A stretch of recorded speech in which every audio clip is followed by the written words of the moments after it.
Su latido está cerca.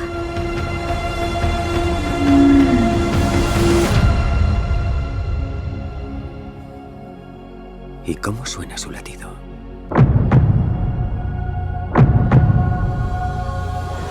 Hi, you play Kiri in the film, and she is a teenager. I read that you initially wasn't very keen on the design that James gave to her, and he changed it. I'd like to know what is it exactly that you didn't like about her, and what was that process of, developing the character with James closely? Because I think you were very involved creatively with the development of Kiri, right? Yeah, yes. Although, we talked about things. He was it's very nice that he would listen to me.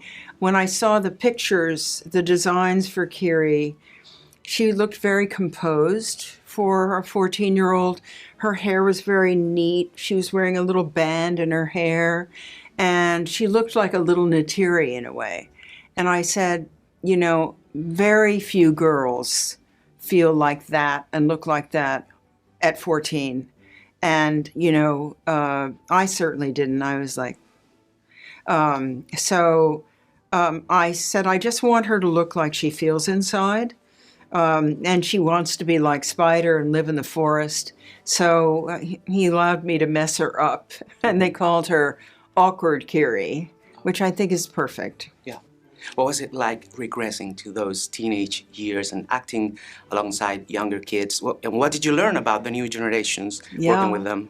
Well, I had spent some time with that age group watching different classes at LaGuardia and just unearthing my 14-year-old who's sometimes miserable and was this tall when I was 11. And so there were ways I got in. And then, of course, to be with the kids all the time, to be in, I took all the same classes with them. We did the parkour. We did the sign language underwater and all these things. And I feel they were very generous. They accepted me immediately as someone who was 14-year-old. And I'm very grateful to them. I love them all. They're so talented. Yeah. Well, James said that his experience as a father taught him to be less controlling on sets, to be more lighter in tone and more present emotionally, as he said. Did you feel that? How did that compare the experience of filming this with James to the first Avatar? That's fascinating because he never told us that, but he was much more playful, and it felt like a family on set.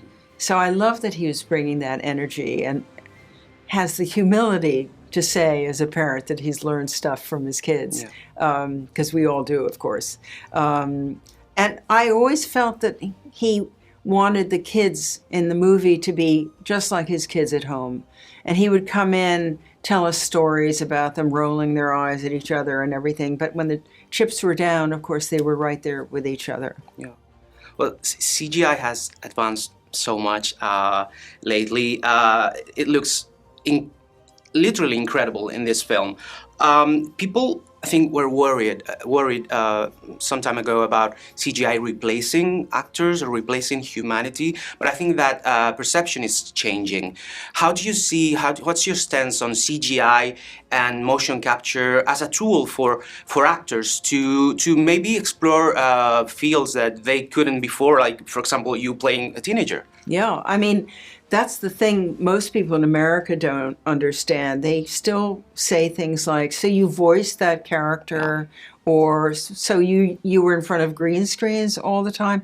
It's so much more amazing than that. It actually gives the actor freedom to become anything.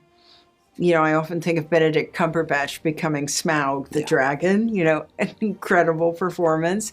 So I don't think people understand how actor-based this technology is. And if anything, I think it's picked up more because I think a lot of Kiri, my character, is quite subtle and very much inside me, and you really get it.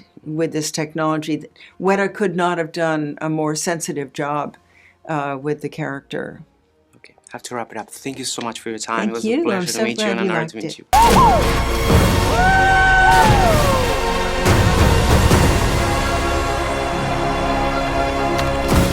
No dejaremos que traigas aquí tu guerra. Un marginado. Solo ven eso. Yo te veo.